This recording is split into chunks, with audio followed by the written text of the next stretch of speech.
Las Vegas, AP. Joe Biden and his Democratic Party used their convention last week to argue that the underpinnings of American democracy hang in the balance this November. This week, it's President Donald Trump's turn. Republicans will re-nominate the president and highlight 4 years of the Trump administration and promises he delivered on, such as overturning business regulations, pulling out of international agreements, appointing 2 U.S. Supreme Court justices and transforming the U.S. immigration system. While Democrats held an entirely virtual convention, pulled off without any major technical mishaps, the Republicans are holding a pared-down version of an in-person gathering on Monday in Charlotte, North Carolina. The convention runs through Thursday and includes a presidential speech from the White House South Lawn and a vice presidential address from Fort McHenry in Baltimore. Advertisement convention was originally scheduled to be held in Charlotte until Trump moved it to Jacksonville, Florida, with the hope the Republican-led state would allow thousands to attend, but Trump had to scrap that plan as coronavirus cases continued to climb. What to watch at the convention? Renomination and the platform. The GOP has planned for 6 delegates from each state and territory, for a total of 336, to attend in-person proceedings for the convention's first day in Charlotte. They'll hold a roll call vote to renominate the president, but unlike the Democrats, it won't be a prime-time affair. Instead, the voting will take place Monday morning, with a recap shown during the evening's programming. Delegates will also vote on several resolutions, including measures defending October's Columbus Day holiday, which honors the polarizing 15th-century explorer, and opposing cancel culture. Trump's message. Trump gives a formal acceptance speech Thursday night from the South Lawn, but he's expected to make an appearance every night in the 10 p.m. Eastern Hour.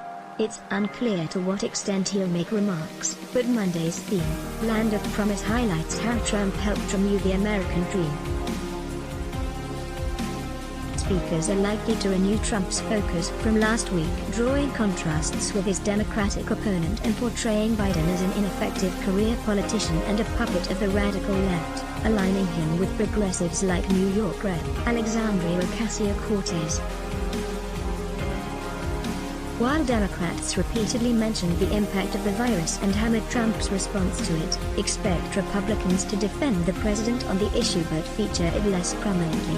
Advertisement hints for 2024 Republicans seen as potential 2024 presidential candidates are sprinkled throughout the week's proceedings. On Monday, 2 potential contenders from the Palmetto State will get their chance in the spotlight. Former ambassador to the UN, and South Carolina Governor Nikki Haley, followed by South Carolina Senator Tim Scott, who is set to give the prominent closing speech. The base and backers. Democrats tried to show a united, diverse base and featured Republicans backing Biden. Trump has thus far focused more on his loyal base than expanding his coalition. Monday's lineup mostly stays in that vein. The opening day's speakers include some of the president's staunchest supporters, such as Reps. Jim Jordan and Matt Gaetz, Charlie Kirk, the president of the pro-Trump organization Turning Point USA, the president's son Donald Trump Jr., and his girlfriend, Kimberly Guilfoyle, who is also the campaign's national finance chair. Others include House Republican Whip Steve Scalise of Louisiana, Republican National Committee Chairwoman Ronna McDaniel and former Alaska Governor Sean Parnell. Also speaking, Tanya Weinreis, a Montana coffee shop owner who received federal loans to pay her employees during the coronavirus, Andrew Pollock, whose daughter was killed in the 2018 school shooting in Parkland, Florida, and Mark and Patricia McCloskey, the Street Louis couple who waved firearms at Black Lives Matter protesters outside their home this summer.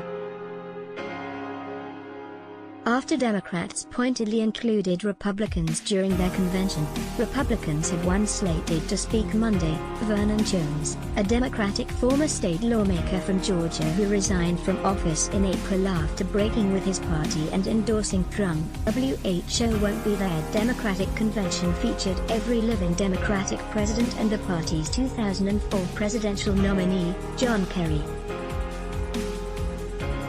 Republican Party, transformed under Trump, is not expected to feature at its convention the only living GOP ex-president, President George W. Bush, or the party's 2012 nominee, Mitt Romney. Neither man voted for Trump in 2016 or has endorsed him this year. How to watch daytime business of the GOP delegates will be available starting at 9 a.m. ET on the GOP convention's social media channels and AT&T U-verse, DirecTV, Twitch, YouTube and Amazon Prime TV. The convention will continue streaming at those places when the primetime programming starts at 8:30 p.m. ET, a half hour earlier than the DNC convention, and runs through 11 p.m. C-SPAN, MSNBC and PBS will air the full primetime presentation while ABC, CBS, Fox News Channel and NBC will air the final hour, from 10 p.m. to 11 p.m. Let's block ads. Why? Show your love for him. Click the link in description. Thanks for watching.